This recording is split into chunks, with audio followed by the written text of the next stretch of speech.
அனைவருக்கும் என்னுடைய அன்பான வணக்கம். மனிதர்கள் காலத்தை வீணாக்கக்கூடாது.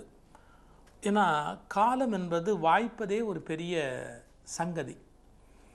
ஒரு 2 நிமிஷம் தாமதமாக நம்ம சில மருத்துவமனைகளுக்கு யாரையாவது கொண்டு போனால் சொல்லுவாங்க, என்ன சார் லேட் ஆக்கிட்டீங்களே அப்படிம்பாங்க. ஒரு 2 நிமிஷம் தான் லேட்டாக இருக்கும். ஆனால் அந்த உரிய காலத்தில் காப்பாற்றிட்டா சில பேரை காப்பாற்றிடலாம். இது ஒரு கணக்கு சொல்கிறாங்க. இப்போ மூளைக்கே கூட 8 வினாடி அந்த ரத்தம் போல அப்படின்னா, பிராணவாயு போல அப்படின்னு சொன்னால் அந்த பகுதி செயலிழக்க தொடங்கிடும் அப்படின்னு. அதுக்குள்ளே ஏதாவது பண்ண முடியும் அப்படின்னு சொன்னால் உடனடியாக அவங்க முழுக்க சரியாயிடுவாங்க. பழைய தன்மை என்னவோ அந்த தன்மைக்கே போயிடுவாங்க அப்படிங்கிறாங்க. சிலது வினாடிகள், சிலது நிமிடங்கள், சிலது மணி. விபத்து உள்ளானவங்களை திரும்ப கைகாலெலாம் சேர்த்து தச்சு காப்பாற்றுறவங்களாம் அவ்வளோ பேர் இருக்காங்க. நல்ல வேளை நீங்கள் உடனே கொண்டாந்துட்டீங்க, மறுபடியும் சேர்த்து வச்சு தச்சிடலாம், சேர்ந்துடும் அப்படின்னு சேர்த்தவங்களாம் எவ்வளோ பேர் இருக்காங்க. அப்போ என்ன அர்த்தம்? காலம் அப்படிங்கிறத பற்றிய கவலை மனித சமூகத்துக்கு இருக்கணும். விரைந்து தொழில்பட வேணும், அதே நேரத்தில் சிறந்து தொழில்பட வேணும். இப்போ நம்முடைய பிள்ளைகள் நீங்கள் பார்த்தீங்கன்னா பள்ளிக்கூடத்துக்கு தாமதமாக போகிறாங்க. என்னப்பா தாமதமாக பள்ளிக்கூடத்துக்கு போறியே, அப்படி போகலாமா, டயத்துக்கு போக வேண்டாமான்னு சில பிள்ளைகளுக்கு குளிக்காமே போய்டுறாங்க. நேரத்தை மிச்சம் பண்ணுறாங்களா, வேறு வழி இல்லைன்னு காலைல எந்திரிச்ச உடனே அப்படியே குளிக்காமல் போய்டுறாங்க. இப்போ ஒரு வார்த்தை சொல்கிறேன், இது கொஞ்சம் கஷ்டமாக இருக்கும், ஆனால் பொறுத்துங்க.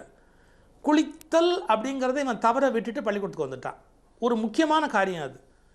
பாருங்கள், ஒன்றை தவற விடுகிறவர்கள் வாழ்க்கையில் பிறகு வேறு எதை வேண்டுமானாலும் தவற விடுவார்கள். இப்போ அவன் குளிக்கிறதுங்கிற ஒரு நல்ல பழக்கத்தை தவற விட்டுட்டு பள்ளிக்கூடத்துக்கு வந்திருக்கான். அப்போ பள்ளிக்கூடத்தில் பாடம்னு ஒன்று நடத்தினா அதை தவற விட மாட்டானா?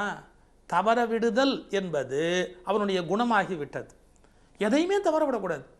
நம்முடைய வாழ்க்கையில் எப்படி நண்பர்களுக்கு சில நேரம், படிப்புக்கு சில நேரம், விளையாட்டுக்கு சில நேரம், குடும்பத்தோட சில நேரம், நேரத்தை எல்லாத்தையுமே வகுத்துக்கணும். இப்போ நம்ம ஒன்றை தவற விட்டுட்டோன்னு வச்சுங்க, நான் சொன்ன வார்த்தையை மறுபடியும் சொல்கிறேன். ஒன்றை தவற விடுகிறவர்கள் வாழ்க்கையில் இன்னொன்றையும் தவற விடக்கூடிய இயல்பு உடையவர்கள். அதனால தான் சொல்கிறேன், குளிக்கிறதுங்கிறத தவற விட்டுட்டு ஒருத்தன் பள்ளிக்கூடத்துக்கு வந்தானா அவன் பாடத்தை தவற விடுறதுக்கு எவ்வளோ நேரம் ஆகும்? அதை உடனே வாழ்க்கையிலேருந்து தவற விட்டுடுவான், முடிஞ்சு போச்சு. அப்போ என்ன ஆகும்? அது பயன்படாமலேயே போயிடும். இந்த நேரத்தை அப்போ என்ன பண்ணணும்? ஒவ்வொரு நிமிடத்தை பற்றியும் யோசிக்கணும். இது சரியாக இருக்கா, அப்படி சரியாக இல்லையா, இதை பற்றிலாம் ரொம்ப கவலைப்படணும். இப்போ தாமதமாக வருகிற இயல்பு சில பேருக்கு உண்டு, பேச்சாளர்களுக்கே சில பேருக்கு உண்டு. கூட்டத்துக்கு கவிஞர் கண்ணதாசன்ட்ட எத்தனையோ ப்ளஸ் பாயிண்ட் உண்டு. மிகச்சிறந்த கவிஞர், மிக அருமையான பேச்சாளர், நல்ல மனிதர், பழகுவதற்கு ரொம்ப இனிமையான மனிதர், முழுக்க அன்பு காட்டுவார் கவிஞர் கண்ணதாசன். ஆனால் அவரால் உரிய நேரத்துக்கு வர முடியாது. அவருடைய எத்தனையோ சிறப்புகளுக்கு மத்தியில் அது சமூகம் மன்னிச்சிருச்சு. அவர் லேட்டாக ஒரு வசனம் சொல்வார், இந்து மதம், கிறிஸ்துவ மதம், இஸ்லாம் மதம், இப்படி எத்தனையோ மதம் இருந்தாலும் எல்லோருக்கும் பொது மதம் தாமதம் அப்படிம்பார்.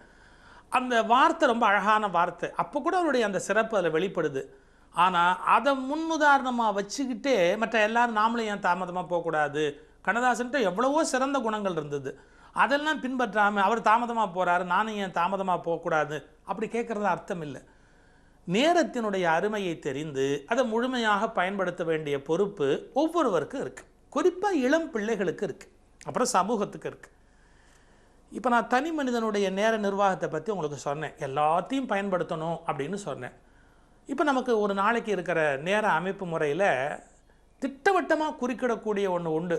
இது சமயம் சார்ந்த ஒரு நம்பிக்கை. நான் இதை எதிர்த்து பேசுகிறேன்னு நினைக்க வேண்டாம், ஆனால் ஒரு மறுபரிசீலனைக்காக உங்கள் முன்னாடி வைக்கிறேன். யோசிங்க, எதையுமே யோசிக்கத்தானே, சிந்திக்கிறது தான் நம்முடைய வாழ்க்கையே. ஒரு நாளில் குறிப்பிட்டாப்பில் 1.5 மணி நேரமாவது நாம் என்ன பண்ணுறோம், ராகு காலம் அப்படின்னு ஒதுக்குகிறோம்.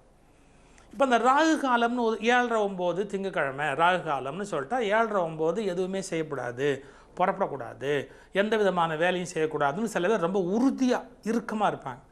சார் 7:30-9 நம்ம போக வேண்டிய விமான நேரம், என்ன பண்ணுறது? சரி, 9 மணிக்கு விமானம்னு சொன்னால் 1 மணி நேரம் முன்னாடி நீங்கள் விமான நிலையத்தில் இருக்கணும். நம்ம பயணம் பண்ண 1/2 மணி நேரம் வேணும்னா புறப்பட்டு தான் ஆகணும். அது எப்படி சார்? இப்போ ராகு காலத்தில் நான் போக மாட்டேன். ஒருத்தருக்கு ஹார்ட் அட்டாக், கொண்டு போய் ஆஸ்பத்திரியில் சேர்க்கணும். இப்போ ராகு காலம், நம்ம இப்போ சேர்க்க முடியாது, 7:30-9 முடியட்டோன்னா அவரே முடிஞ்சு போயிடுவார். ராகு காலம் முடிஞ்சதுக்கப்புறம் கொண்டு போய் அவர் ஆஸ்பத்திரியில் சேர்க்கலான்னா அவரே முடிஞ்சு போயிடுவார். நான் கொஞ்சம் ஒரு மனித மனங்களுக்கு உகந்த மாதிரி சொல்லணுமேங்கிறதுக்காக சொல்கிறேன். கல்யாண முகூர்த்தம் வைக்கிறோம், சரி பார்ப்போம். கல்யாண முகூர்த்தம் அப்படின்னு சொன்னால் அதில் ஏதோ நேரம் பார்க்குறோம் அப்படின்னா பரவாயில்ல. ஒரு வீடு கட்ட போகிறோம், அந்த வீட்டுக்கு ஒரு முகூர்த்தம் வைக்கிறோம் அப்படின்னா கிரகப்பிரவேசம் பண்ண போகிறோம், அதில் எல்லாமே நேரங்காலம் பார்த்தா தப்பு இல்லை. சில பேர் தினம் எல்லா விஷயத்துலையுமே இது இப்படியே பார்க்குறதுன்னா எவ்வளவு நேரம் வீணாக போயிடுது. ராகு காலம் 1.5 மணி நேரம், யமகண்டம் 1.5 மணி நேரம், டயத்தை அப்படியே ஒரு நாளைக்கு முழுக்க நான் வேலையே பார்க்குறது இல்லை, நான் செயல்படவே மாட்டேன் அப்படின்னா இது ரொம்ப யோசிக்க வேண்டிய ஒரு பிரச்சனை. வாழ்க்கையில் நமக்கு நேரமே கிடைக்கிறதில்ல. அப்போ கிடைக்கிற நேரத்தை நம்ம எப்படி பயன்படுத்தணுங்கிறத பற்றி யோசிக்கணும். நான் ஒரு புஸ்தகம் படித்தேன், சிரிக்கவும் சிந்திக்கவும் அப்படிங்கிற தலைப்பில். நீலன்னு ஒருத்தர் எழுதின அருமையான புஸ்தகம், நிறைய நல்ல செய்திகள் அதில் இருந்தது. அதில் ராகு காலத்தை பற்றி ஒரு அருமையான கேள்வி எழுப்பியிருந்தார் அவர். கொஞ்சம் யோசிக்க வேண்டிய ஒரு கேள்வி.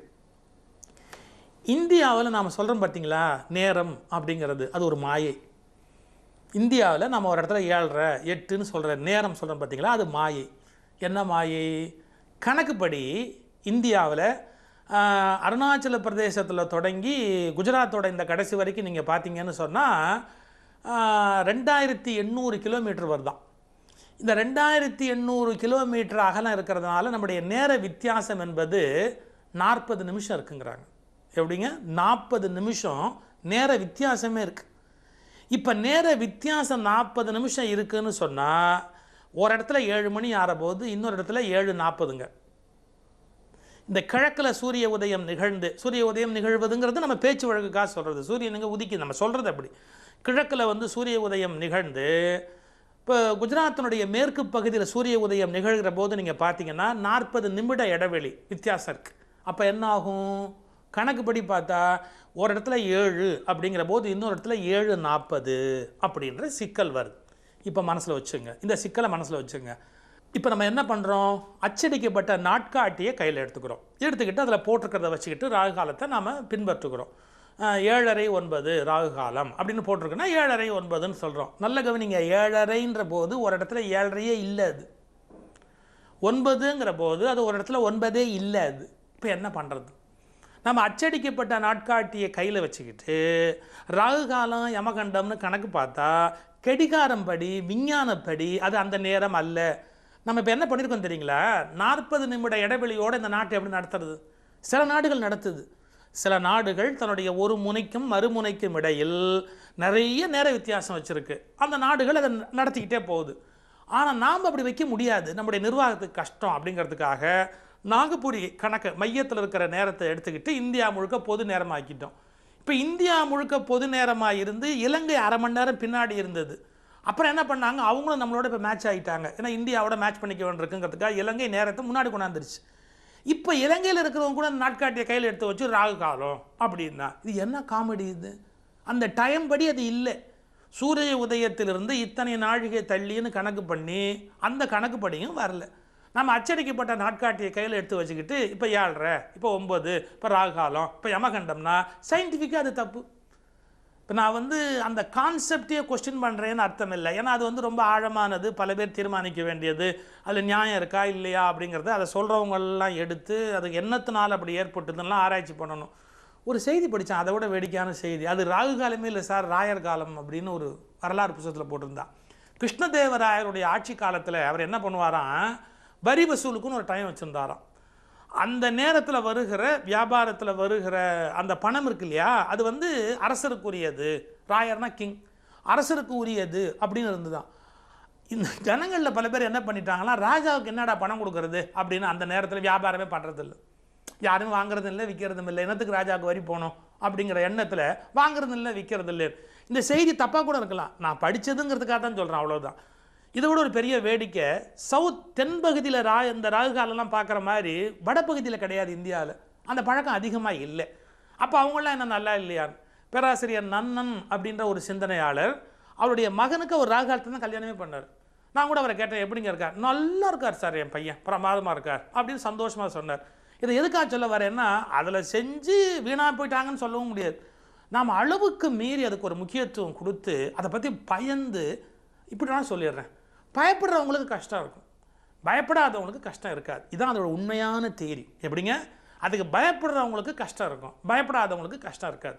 ஏன்னா நீங்கள் பயந்துட்டீங்க, உங்கள் மனசு அதுக்குரிய எல்லாத்தையும் நெகட்டிவாகவே கொண்டு போயிடும். பயப்படுறதில்லை அப்படின்னா நீங்கள் கெடுதல் உங்களுக்கு விளையிறதுக்கு வாய்ப்பு இல்லை. இப்போ நான் யாருக்கா இவ்வளோ சொல்லிக்கிட்டு இருக்கேன் அப்படின்னா, கொஞ்சம் குழப்பத்தில் சில பேர் இருப்பாங்க, பின்பற்றுவதா வேண்டாமா அப்படின்னு. பெரிய பெரிய முகூர்த்தங்கள்லாம் வைக்கிற போது உங்கள் சௌகரியம் நீங்கள் பின்பற்றா இருந்தால் பின்பற்றிங்க.